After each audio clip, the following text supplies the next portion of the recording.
गरीब और गरीबी रेखा से नीचे आने वाले परिवार को मुफ्त राशन दिया जा रहा है। इसी मुहिम के तहत नूरपुर के राजा का बाग में डिपो में मुफ्त राशन वितरित किया गया। डिपो होल्डर सुरजीत सिंह ने बताया कि सरकार के आदेश के अनुसार गरीब परिवार वालों को मुफ्त राशन दिया जा रहा है। बीपीएल, अंत्योदय और पीएचएच परिवार वालों को प्रत्येक व्यक्ति 5 किलो राशन मिल रहा है। सरकार द्वारा 5 किलो प्रति व्यक्ति चावल दिए जा रहे हैं। का आदेश था कि गरीबों को राशन दिया जाए, बीपीएल, पीएचएच और अंत्योदय का, जिसको मैंने पूरा राशन आवंटित कर दिया।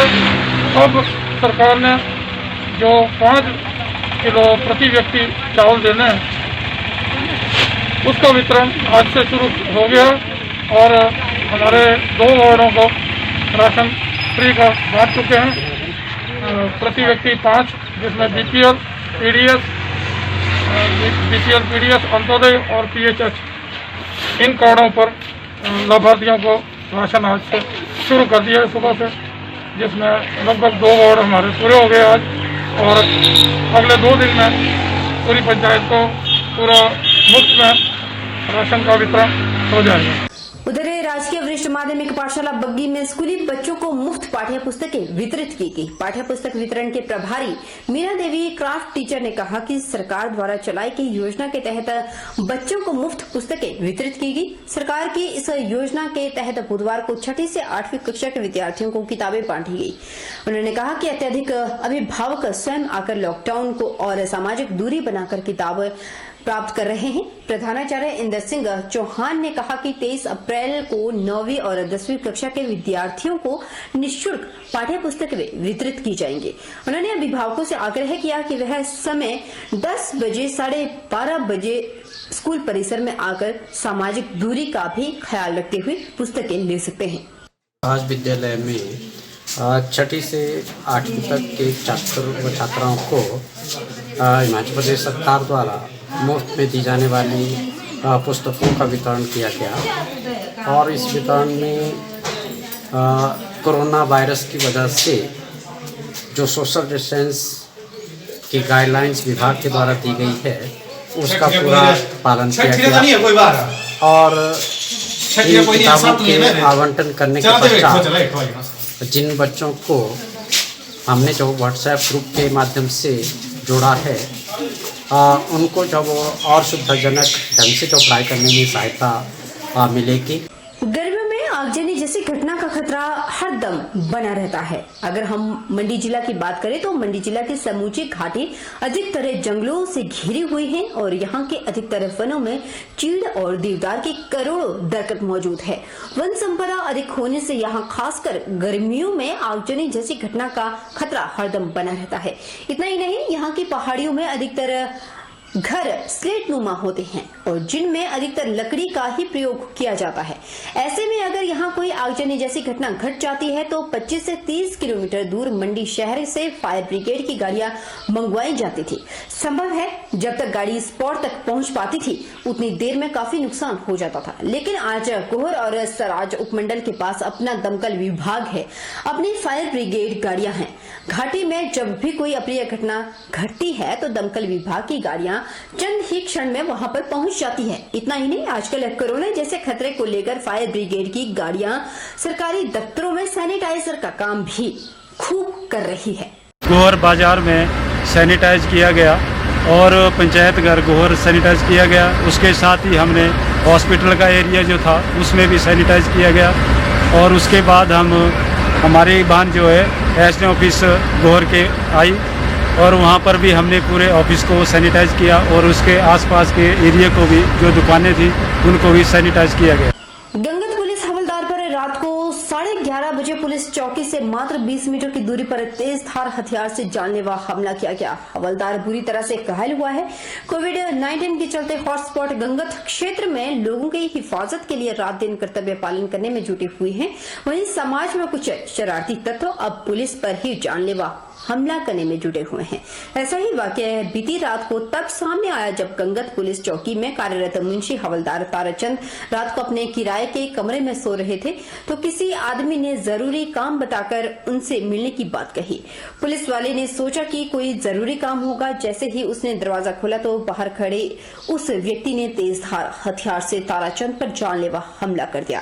इस हमले से ताराचंद के सिर में गहरा जख्म होने से बुरी तरह से घायल हो गया है और मदद के लिए जोर जोर से चिल्लाया। उसकी आवाज सुनकर पुलिस चौकी में कार्यरत कुछ पुलिस वाले उसकी मदद के लिए दौड़े और हमलावरों का पीछा किया तो लेकिन वह अंधेरे का फायदा उठाकर तब तक भाग चुका था।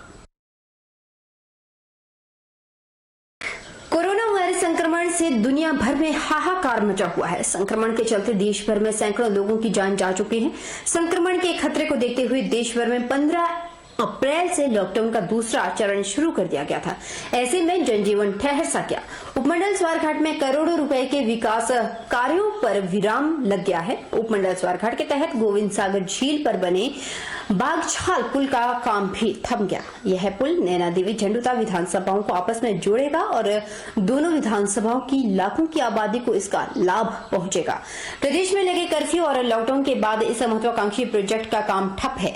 वहीं अगर पिछले 2 सालों से गोविंद सागर झील की हम बात करें तो इसमें जलस्तर नहीं गिरा था, जिसके चलते पुल के एक पिलर का कार्य नहीं किया जा सका। गैमन इंडिया कंपनी इस पुल का निर्माण कार्य कर रही है। इस बार गोविंद सागर झील का जलस्तर नीचे गिर रहा है और जनता को उम्मीद थी कि इस बार पुल के दूसरे पिलर का काम पूरा हो जाएगा, लेकिन कोरोना वायरस के चलते लगाए गए कर्फ्यू और लॉकडाउन के चलते अभी तक कुछ भी नहीं कहा जा सकता कि काम शुरू हो पाएगा या नहीं। थोड़ा बंद है क्योंकि जो पार वाला पियर है उसमें फाउंडेशन का काम बाकी है और वो काम हम तभी कर सकते हैं जब जो पानी का जल स्तर है वो एक निश्चित जो लेवल है वहाँ चला जाता है नीचे डाउन। और पिछले साल वो पानी डाउन नहीं हुआ तो इस कारण से हम अपनी मशीनें नीचे नहीं उतार पाए और काम नहीं कर पाए जी। और फिर इस साल में हमारा एक पूरा साल खराब हो गया 2019 वाला और अभी फिर से पानी का लेवल जो डाउन होना चाहिए जो पास्ट रिकॉर्ड से उसके हिसाब से नहीं हुआ जी। और मिनिमली ये जो कोविड-19 की जो महामारी आ गई है जी, इसने भी हमारे वर्क प्रोग्रेस थोड़ा हैम्पर कर दिया है इसको और जी। अभी पानी डाउन हो जाएगा और परमिशन मिल जाएगी काम की हमें जी। तो हमें उम्मीद है कि हम मशीनों का काम कंप्लीट कर देंगे और ब्रिज को कंप्लीट करने की पूरी कोशिश करेंगे। तत्तापानी की चेक पोस्ट पर कड़ी सुरक्षा कर दी गई है। कुछ दिनों से इस स्थान पर आने जाने वाले सभी व्यक्तियों का शरीर का तापमान मापा जा रहा है। यह व्यवस्था इसके लिए की गई है कि यह जिला शिमला के साथ लगती सीमा है। 16 तारीख से अभी तक यहाँ कोई भी ऐसा व्यक्ति नहीं आया जिस पर कोई संदेह हो जाए। समाजसेवी भी अपनी सेवाएं दे रहे हैं। समाजसेवी प्रेमलाल तत्तापानी के ही स्थायी निवासी है। यह व्यक्ति रोज पुलिस कर्मी और स्वास्थ्य कर्मी को अपने घर से चाय, चने और हलवा तक खिला देते हैं। साथ ही प्रेमलाल का कहना है कि स्वास्थ्य कर्मी और पुलिस कर्मियों को यदि गाड़ी की भी आवश्यकता हो तो इन सभी कर्मियों को अपनी गाड़ी में इनके निवास तक छोड़ेंगे, वो भी बिना किसी शुल्क के। यदि प्रशासन की अनुमति हो तो वह अपनी सेवाएं देने के लिए सदैव तत्पर है।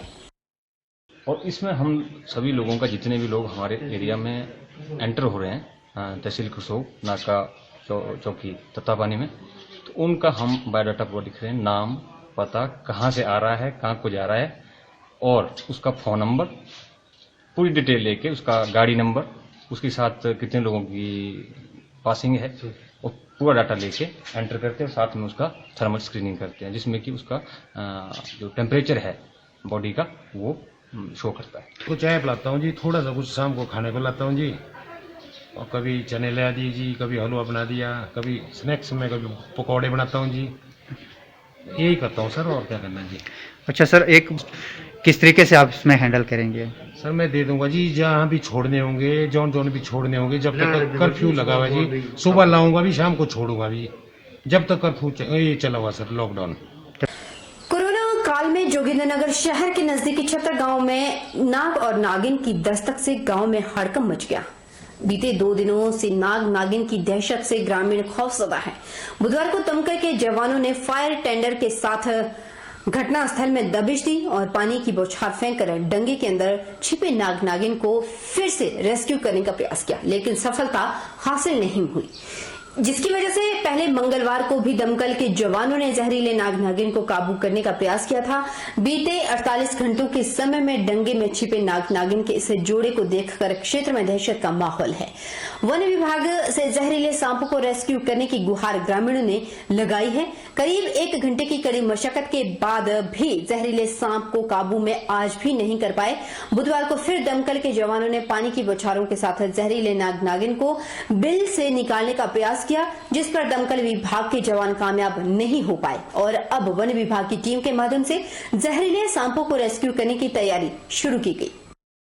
देश भर में दूसरा लॉकडाउन प्रभावी तरीके से लागू किया जा रहा है और हिमाचल प्रदेश सरकार भी पूरी तरह से सतर्क है। केंद्र सरकार के निर्देशानुसार हिमाचल प्रदेश ने भी प्रदेश में मजदूरों और किसानों को काम करने की छूट प्रदान की, ताकि वे अपनी आर्थिक आवश्यकताओं और पारिवारिक जरूरतों को पूरा कर सके। वहीं अगर बात करें मंडी जिला की, तो मंडी जिला स्वास्थ्य विभाग भी पूरी तरह से सतर्क है और प्रतिदिन ब्लॉक लेवल पर सैंपल कलेक्ट करने और टेस्टिंग की प्रक्रिया जारी है।